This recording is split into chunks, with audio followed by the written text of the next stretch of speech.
పాఠశాల, వేద పాఠశాల, ఆధ్యాత్మిక విద్యార్థుల అధ్యయనశాల, ఆధ్యాత్మిక జీవిత పాఠాల పరిశోధనశాల. ఆది నుండి బైబిల్ క్లుప్త అధ్యయనానికి మరో సదవకాశం. ఆయా వ్యక్తుల జీవిత పాఠాలు నేర్చుకునే మరో సువర్ణవకాశం.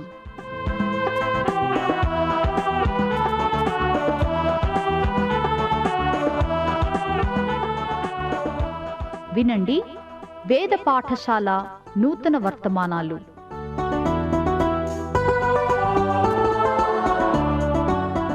వేద పాఠశాల కార్యక్రమానికి శ్రోతలకు స్వాగతం.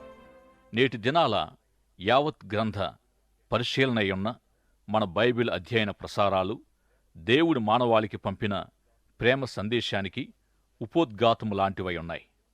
ధన్యుడికి కలిగే ధన్యతలను తెలియజేసే కీర్తన గ్రంథములోని ఆయా కీర్తనల్ని మనం ధ్యానిస్తూ ఉన్నాం. ప్రస్తుతం మన ధ్యాన కీర్తన 128. ఈ 128వ కీర్తన మన ఎదుట ఒక ప్రశ్నను ఉంచుతూ ఉంది. యెహోవా యందు భయభక్తులు కలిగి ఆయన త్రోవలయందు నడచువారందరూ ధన్యులు. నిశ్చయముగా నీవు నీ చేతుల కష్టార్జితమును అనుభవించేదో నీవు ధన్యుడవు, నీకు మేలు కలుగును. నీలోగిట నీ భార్య ఫలించు ద్రాక్షవల్లివలె నుండును. నీ భోజనపు బల్ల చుట్టూ నీ పిల్లలు ఒలివ మొక్కలవలె నుందురు.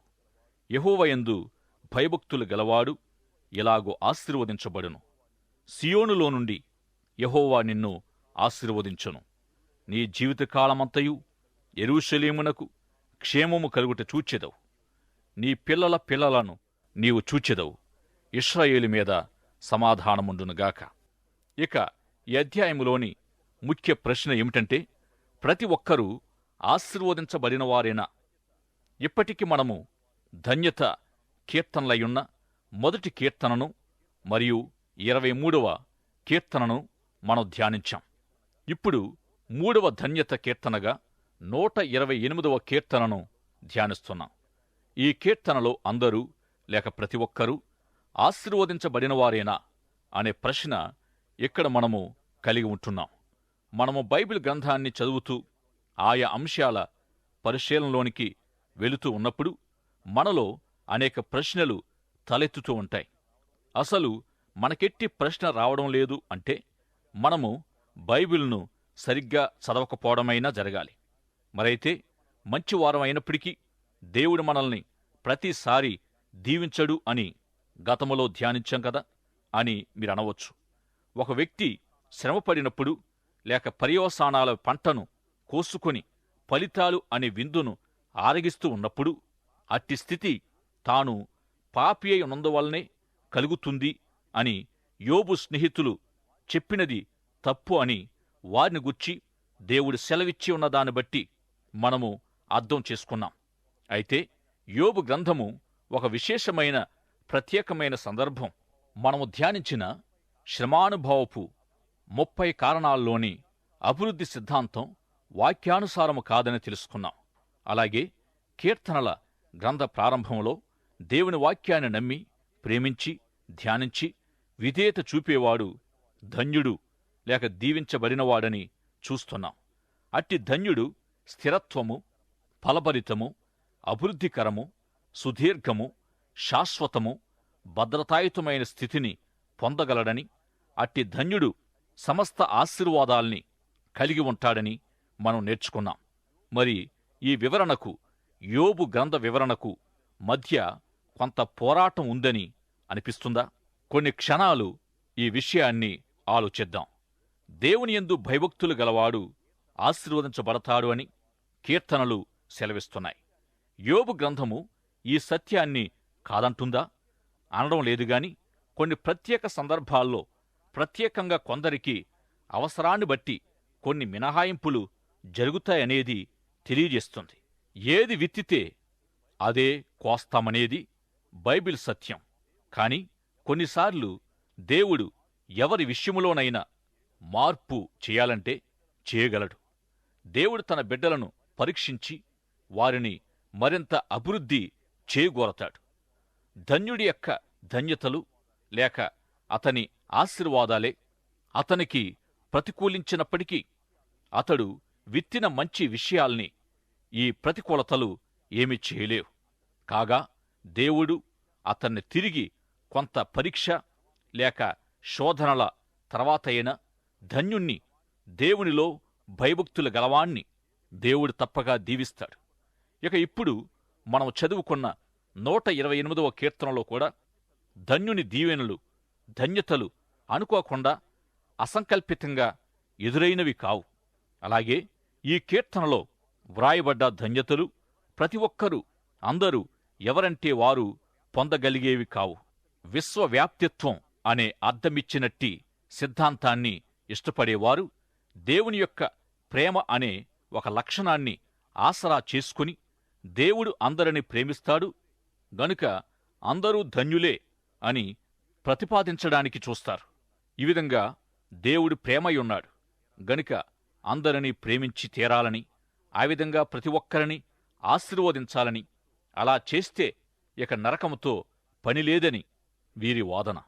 అయితే దేవుని స్వభావము అనేక రంగుల కలయికైన ఇంద్రధనస్సులాంటిది. దేవుడు ప్రేమయ్యున్నాడనేది నిజమే, కాని మొత్తమంతా ప్రేమే కాదు. ఇక ధన్యునికి కలిగే ధన్యతలన్నీ షరతులతో కూడినవి. దేవుని యందు భయభక్తులు గలవాడైతేనే ఒకడు ఆశీర్వదించబడగలడని ఈ అధ్యాయము స్పష్టం చేస్తుంది. ఇక దేవునికి భయపడేవాడు అవిధేయతతో ఉండడానికి భయపడతాడు. ఆయన త్రోవల్లో నడుస్తాడు, దేవుని వాక్య ఆలోచనలో నడుస్తాడు. ఇక్కడొక ప్రాథమిక సత్యం కనిపిస్తుంది. నిశ్చయముగా నీవు నీ చేతుల కష్టార్జితము ననుభవించెదవు. ఆలస్యంగానైనా శీఘ్రంగానైనా ప్రతి మనిషి తన క్రియల పర్యవసానాల పంటను లేక విందును అనుభవిస్తాడు. ఈ సూత్రము లేక ఈ సిద్ధాంతము వాక్యము నుండే పుట్టుకొచ్చింది. ఇక ఆత్మ సంబంధమైన జీవిత సూత్రాలన్నీ విశ్వాసులకే గాని అవిశ్వాసులకి చెందవు. మోసపోకుడి, దేవుడు వెక్కిరింపబడడు. మనుషుడేమి విత్తునో ఆ పంటనే కోయిననే వచనము చదవకు ముందు గలతీ పత్రిక 6వ అధ్యాయాన్ని మనం చదివినట్టయితే ఆ భాగము విశ్వాసులకే వ్రాయబడి ఉంది. ఏమైనా పొరపాటులు లేక పాప బంధకాల్లో చిక్కుకున్న వారికి సహాయము చేసి విడిపించడములో కనపరచవలసిన సాత్వికము, దీనత్వాలను గూర్చి మాట్లాడింది విశ్వాసులతోనే. ఇక ఒక విశ్వాసి తాను విత్తిన దానికి కోసే నిత్య జీవపు పంట అయినా, క్షయమైపోయే పంట అయినా, ఈ 2 దశలు ఆత్మ సంబంధికి సంబంధించినవే, చెందినవే. ఒకటి విశ్వాసికి, మరొకటి అవిశ్వాసికి కాదు. 128వ కీర్తన మనము చదువుతూ ఉండగా ఇతర కీర్తనలో లేని ఆలోచన ఒకటి ఇందులో మనకు కనిపిస్తుంది. దేవుడు తన సంకల్పాల్లో ఒక విశ్వాసిని ఏ విధంగా భాగస్థునిగా చేస్తాడో అనేది. చాలాసార్లు కొంతమంది గొప్ప భక్తి భావనతో దేవుణ్ణి నా ఆలోచనలో, నా పనుల్లో ముందు పెడతాను అన్నట్టు మాట్లాడుతూ ఉంటారు. దేవుణ్ణి మనము అక్కడ ఇక్కడ నిలువబెట్టడం కాదుగాని దేవుడే మనలను ఏ విధంగా తన విషయాల్లోనికి తీసుకుంటాడో అనేదే ఈ కీర్తనలో ప్రాముఖ్యమైనది. మనము ఆయన్ను ప్రేమించినట్టయితే, ఆయన సంకల్పాలకు పిలువబడిన వారమైతే, అప్పుడు ఆయన సమస్తము మన మేలు నిమిత్తమై సమకూరుస్తాడు. ఈ విధంగా దేవుడు మనలను ఆయన సంకల్పాల్లో ఇముడ్చుకోగోరుతున్నాడు. యోబు గ్రంథములో చెప్పబడినట్టుగా దురాశ, లోభముతో కూడిన మన చిన్న చేతిని ఈ గొప్ప అనుభవాలపై పెట్టి, నేను ధన్యుణ్ణైన కారణంగా నాకేమి ఇవ్వబోతున్నావని మనం అడగకూడదు. కాని ప్రభువా, ధన్యుడిగా చేయబడిన నేను నీకెట్లు లాభకరంగా ఉండగలను? ధన్యుడిగా నీ చేతిలో నేనెట్లు ఇమడగలను అని అడిగే స్థితికి మనం రావాలి. ఆయన నమ్మి ఆయన వాక్య ఆలోచనలో నడుచుకునే వ్యక్తి యొక్క భార్యను దేవుడే విధంగా ఆశీర్వదిస్తాడో ఈ కీర్తనలో మనం చూస్తాం. అతని లోగిట అతని భార్య ఫలించు ద్రాక్షావల్లి అని, అతని భోజనపు బల్ల చుట్టూ అతని పిల్లలు ఒలివ మొక్కల వలె ఉందురని చదువుతున్నాం. క్రైస్తవ గృహములోని భార్య పాత్రను వర్ణించే ఈ వాక్యము ఎంతో రమ్యమైనది. ఇట్టి స్త్రీ ద్వారా ఆ గృహములోని బిడ్డలకు కూడా సదరు ఆశీర్వాదాలు ప్రవహిస్తాయి. అట్టి పిల్లలు ఒలీవ మొక్కల వలె ఉంటారు. ఒలీవ మొక్క ఫలభరిత జీవితానికి సాదృశ్యం. దేవుని ఆశీర్వాదము ఆ గృహములో ఒకరి నుండి మరొకరికి ప్రాప్తిస్తుంది. చివరికి వారంతా సియోనుకు కలుపుబడి ఉంటారు.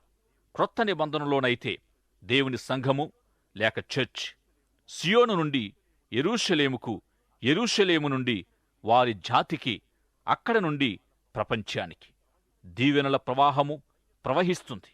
ఇట్టి ధన్యతల ప్రాప్తి స్థానము ఇల్లు లేక గృహము. ఈ కీర్తనను పరోక్ష ధోరణిలో అర్థం చేసుకోవడం మనం ప్రారంభిస్తే, ఈనాడు ప్రపంచ పరిస్థితులు సరిగ్గా లేవు.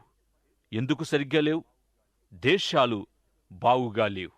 దేశం ఎందుకు బావుగా లేదు అంటే దానిలోని పట్టణాలు బావుగా లేవు. పట్టణాలు ఎందుకు బావుగా లేవు అంటే గృహాలు బావుగా లేవు. ఇక సమస్యలకు మూలము ఎక్కడంటే కుటుంబ జీవితములోనే. ప్రతి ఒక్కరూ తమ యుద్ధాన్ని గెలిచినా ఓడినా ఇంటిలోనే. దేవుని ఆశీర్వాద ప్రవాహపు ప్రారంభం పురుషుని నుండే కలుగుతుంది. దేవుడు లోకమంతటిని ఆశీర్వదించగోరేది పురుషుని నుండియే ప్రారంభిస్తాడు. పురుషుడు దేవుని నమ్మి ప్రేమించి భయభక్తులు విధేయత కలిగి ఆయన త్రోవల్లో నడుచుకున్నప్పుడే అట్టిది సాధ్యం. ఆ విధంగా అతని నుండి భార్యకు, భార్య నుండి పిల్లలకు దీవెనలు ప్రవహించాలి. ఆ విధంగా ఆ కుటుంబం ప్రపంచం వరకు దీవెన ప్రవహింపచేసేదిగా ఉండాలి. ఇందుకే యేసు ప్రభు పేతురుతో మనుషులను అంటే పురుషులను పట్టే జాలరునిగా ఉండాలని ఆదేశించాడు. పురుషులు దేవునిలో పట్టబడినప్పుడు లోకమే పట్టబడుతుంది. ఒక పురుషుడు పట్టబడినప్పుడు అతని స్త్రీ లేక అతని భార్య, పిల్లలు కూడా అతని వెంట వెళ్ళగలరు, అతన్ని వెంబడించగలరు. ప్రియ సోదరులారా, కుటుంబ యజమానులారా, మరి మీరు దేవుని చేతిలో ఉంటున్నారా? మారు మనసు అనుభవం పొంది విశ్వాసులుగా జీవించుచున్నారా? దేవుని యందు భయభక్తులు కలిగి ఆయన త్రోవలయందు నడుచుచున్నారా? ఇట్టి అనుభవాలు మీ వ్యక్తిగత జీవితంలో ఉన్నప్పుడే దేవుడు మిమ్మల్ని ఆశీర్వదిస్తాడు. నీ భార్యను ఫలించే ద్రాక్షవల్లిగాను, నీ పిల్లలను ఒలీవ మొక్కలుగాను ఆశీర్వదిస్తాడు. గనుక దేవుని వాక్యాన్ని నమ్మి ఆయన్ను ప్రేమించుచు ఆయనకు విధేయులుగా జీవించడానికి తీర్మానం చేసుకొనుమని ప్రేమతో మనవి చేస్తున్నాను. దయచేసి 127వ కీర్తన గమనించండి. యెహోవా ఇల్లు కట్టించని ఎడల దాని కట్టువారి ప్రయాసము వ్యర్థమే. యెహోవా పట్టణమును కాపాడని ఎడల దాని కావలి కాయువారు మేలుకొని ఉండుట వ్యర్థమే. మీరు వేకువనే లేచి చాలా రాత్రైన తర్వాత పండుకొనుచు కష్టార్జితమైన ఆహారము తినుచుండుట వ్యర్థమే. తన ప్రియులు నిద్రించుచుండగా ఆయన వారికిచ్చుచున్నాడు. కుమారులు యెహోవా అనుగ్రహించు స్వాస్థ్యము, గర్భఫలము ఆయన ఇచ్చు బహుమానమే. యవనకాలమందు పుట్టిన కుమారులు బలవంతుని చేతిలోని బాణముల వంటివారు. వారితో తన అంబుల పొదిని నింపుకొనినవాడు ధన్యుడు. అట్టివారు సిగ్గుపడక తమ విరోధులతో వాదించుదురు. ఈ కీర్తన దావీదు కుమారుడైన సొలొమోనుచే వ్రాయబడింది. ఈ కీర్తన ఒక నిర్మాణాన్ని గూర్చి తెలియజేస్తూ ఉంది. ఈ కీర్తన రచించిన సొలొమోను గొప్ప నిర్మాణకుడు. దేవుని మందిరాన్ని మాత్రమే గాక అనేక గొప్ప పట్టణాల్ని కట్టించాడు సొలొమోను. ఉద్యానవనాల్ని కట్టించాడు, ఓడలు నిర్మించాడు, కొన్ని వందల గుర్రాలు నివసించగల గుర్రపు శాలలు కట్టించాడు. ఎల్లవేళలా నిర్మాణపు పనుల్ని చేస్తూనే ఉండేవాడు. అనేక నిర్మాణాలకు మూల కారకుడిగా అంటే మంచి నైపుణ్యము కలిగిన నిర్మాణ విధానానికి పితామహుడని చెప్పాలి. నిర్మాణములో సొలొమోను యొక్క జోక్యం ఎంతైనా అవసరమయ్యుండేది. నిర్మాణ విధానములో సొలొమోను పాత్ర ఇలా ఉండగా అతడు 127వ కీర్తన వ్రాశాడు. యెహోవా ఇల్లు కట్టించని ఎడల దాని కట్టువారి ప్రయాసము వ్యర్థమని తెలియజేస్తూ ఉన్నాడు. ఈ వ్యర్థత అనేది ఖాళీ లేక వెలితి లేక శూన్యత అనే భావాల్ని కూడా తెలియజేస్తూ ఉంది. ఈ వ్యర్థత అనే మాట సొలొమోను భాషలో ఎంతో ప్రాముఖ్యమైనది. దేవుడు కట్టకపోయినట్లయితే ఒక మనిషి కట్టేదేదైనా వృధా అయిపోగల అవకాశాన్ని గుర్చి లేక అట్టి ప్రమాదాన్ని గుర్చి సొలొమోను మాట్లాడుతున్నాడు. అంటే ఎంతటి కృషి ప్రయాసలైనా గొప్ప ప్రయత్నాలైనా వ్యర్థము కాగలవని, ఎట్టి నిర్మాణకుని కృషి అయినా వ్యర్థము కాగలదని, ఎంత గొప్ప ప్రయత్నమైనా వ్యర్థము కాగలదని, తల్లిదండ్రుల కృషి ప్రయాసలెంతటివైనా వ్యర్థం కాగలవని తెలియజేస్తూ ఉన్నాడు. ఈ 127వ కీర్తన సొలొమోను చివరి దశ యొక్క ఒప్పుకోలుగా ఉంది. ఈ కీర్తన ఎక్కువగా తల్లిదండ్రులను హెచ్చరిస్తూ వ్రాయబడింది. ఇక జీవితంలోని ఆయా పొరపాటులు, తప్పులను ఉద్దేశించి హెచ్చరిస్తూ వ్రాయబడింది. తానేం చేసింది, ఎలా చేసింది వివరిస్తూ క్రైస్తవ తల్లిదండ్రుల్ని అలా చేయొద్దని కోరుతూ ఉన్నాడు. నేనెంతో చేశాను, ఎంతో గొప్ప పనులకు పూనుకున్నాను, మరెన్నో తలపెట్టాను, అవన్నీ నిర్వహించాను, కష్టపడి పనిచేశాను, కృషి చేశాను. ఇంకా ఏమంటూ ఉన్నాడంటే, తాను ఏమి కృషి చేసి సాధించాడో, ఏవైతే వ్యర్థమైపోయాయో అవన్నీ తప్పులే అని ఒప్పుకుంటూ ఉన్నాడు. తాను నిర్మించినవన్నీ తప్పుడు నిర్మాణాలే అని, తాను తలపెట్టి సంపూర్తి చేసినవన్నీ అనవసరమైనవి, అన్నీ వ్యర్థమైపోయాయి అనంటూ అకస్మాత్తుగా తల్లిదండ్రులతో పిల్లలను గూర్చి మాట్లాడడం ప్రారంభించాడు. బిడ్డలు దేవుడనుగ్రహించే స్వాస్థ్యం, గర్భఫలము దేవుని బహుమానమని తెలియజేశాడు. ఎందుకు సొలొమోను పిల్లలను గూర్చి మాట్లాడుతూ ఉన్నాడు? ఎందుకు ఈ విధంగా తన ప్రస్తావన పిల్లల వైపు త్రిప్పి మాట్లాడుతున్నాడు? పిల్లల జీవిత నిర్మాణము లేక వారి వ్యక్తిత్వ నిర్మాణము లేక ఆత్మీయ జీవిత నిర్మాణము చాలా ప్రాముఖ్యమైనది అనేది సొలొమోను ఉద్దేశం. కుప్పకూలిపోయే అనవసరపు నిర్మాణాలు విడిచి బిడ్డల జీవితాలను సరైన విధంగా నిర్మించాలని సొలొమోను క్రైస్తవ తల్లిదండ్రులను కోరుతూ వచ్చాడు. జీవితంలో అన్నిటికీ ప్రాధాన్యతనిచ్చి పిల్లల జీవితాల్ని నిర్లక్ష్యం చేయడాన్ని సొలొమోను ఖండిస్తూ ఉన్నాడు. ఎంతటి జ్ఞాని అయిన ఈ మహాచక్రవర్తికి మూర్ఖుడైన ఒక కొడుకు ఉన్నాడు. బహుశా ఈ విషయము సొలొమోనును పిల్లలను గూర్చి ఆలోచించేలా చేసిందేమో.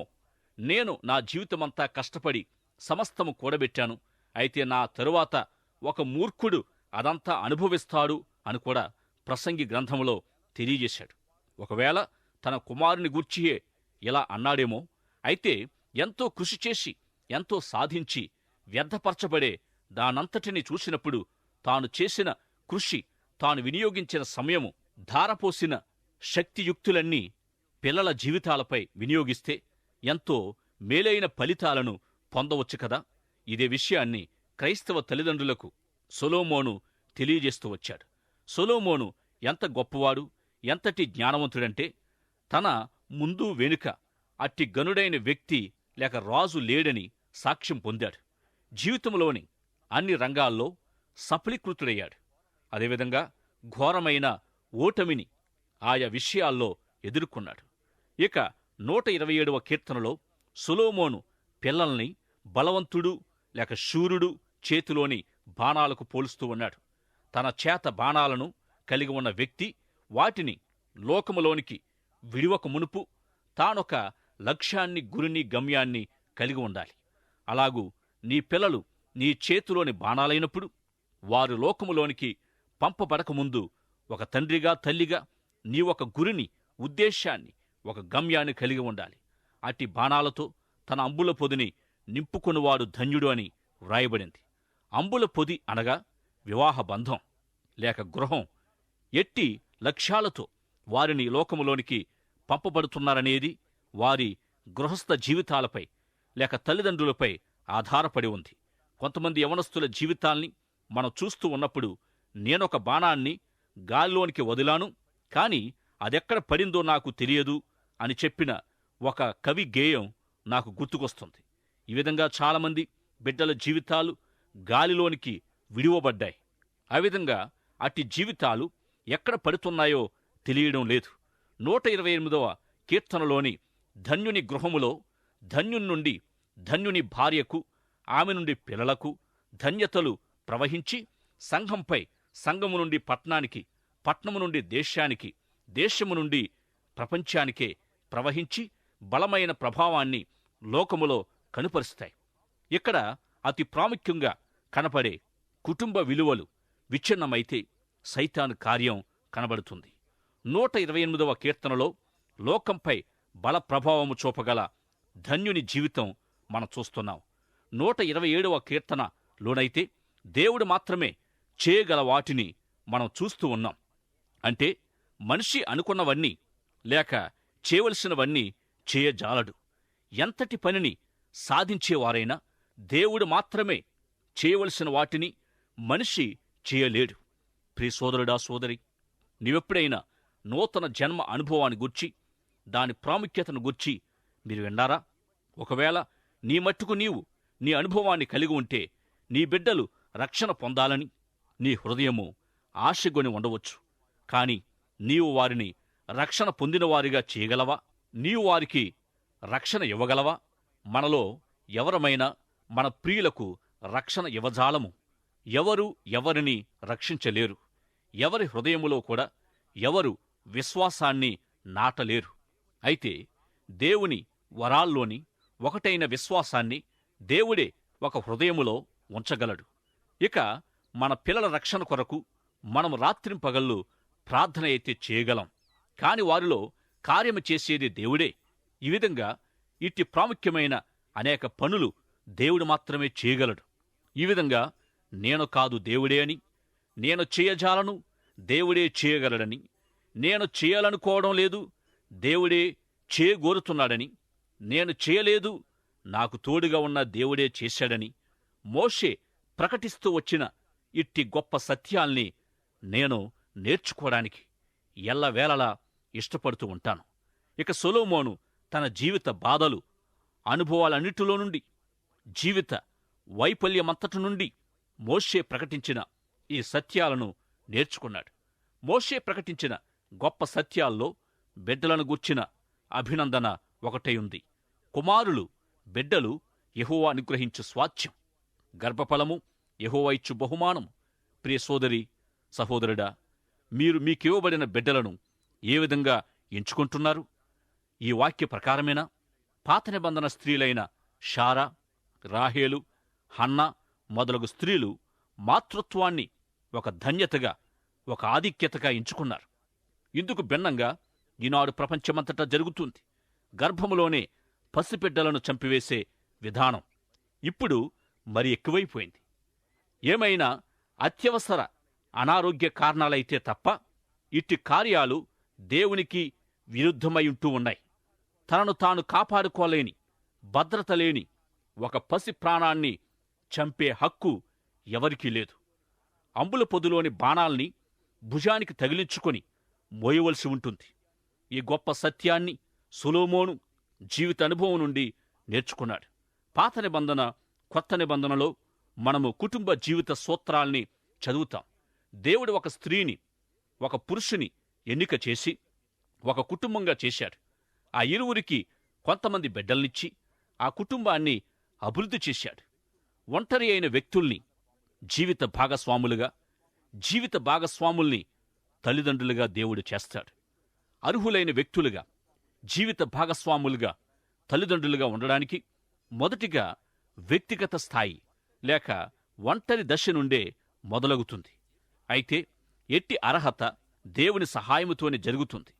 కుటుంబ జీవితం యొక్క కష్టతరమైన వ్యవహారాన్ని గూర్చి యేసు ప్రభు, ఆయన శిష్యులు విడాకుల ప్రస్తావనలో పరిశుద్ధాత్మ దేవుని సహాయముతో మాత్రమే అర్హులైన వ్యక్తులుగా, జీవిత భాగస్థులుగా, తల్లిదండ్రులుగా ఉండగలరు అని తెలియచేయబడుతుంది. నూతన జన్మ యొక్క ప్రస్తావనలో ప్రభు ఇదే సెలవిచ్చారు.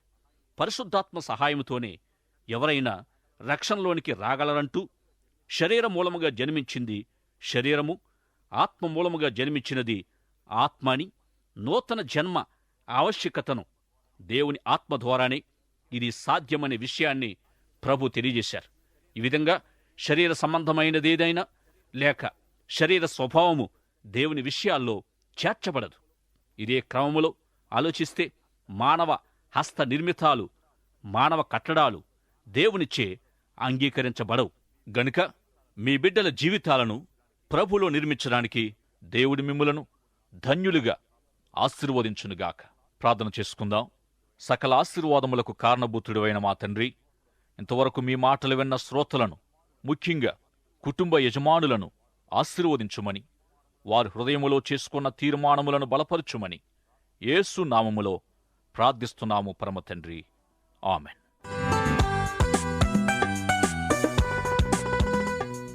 ఈనాటి తరగతిలో మీరు వింటున్న ఆధ్యాత్మిక పాఠాలు మీ వ్యక్తిగత కుటుంబ జీవితాలకు ఎంతో సహాయపడగలవని ఆశిస్తున్నాం. ఈ పాఠాల ద్వారా మీరు పొందుతున్న ఆత్మీయ మేలులు, ఆశీర్వాదాలు మాకు కూడా తెలియపరచండి. నేటి పాఠంలో మీకు ఏ విధమైన సందేహాలు, ఇంకా అర్థం కాని విషయాలున్నా వెంటనే మాకు వ్రాయండి. ఈ సందేశాలు మరింత సులభంగా అర్థం చేసుకోవడానికి సహాయకరంగా ఉండుటకు ఒక ఉచిత బైబిల్ గైడు మీకు పంపించగలం. మా చిరునామా: వేద పాఠశాల, విశ్వవాణి, తపాలా సంచి 4, సికింద్రాబాద్ 500017.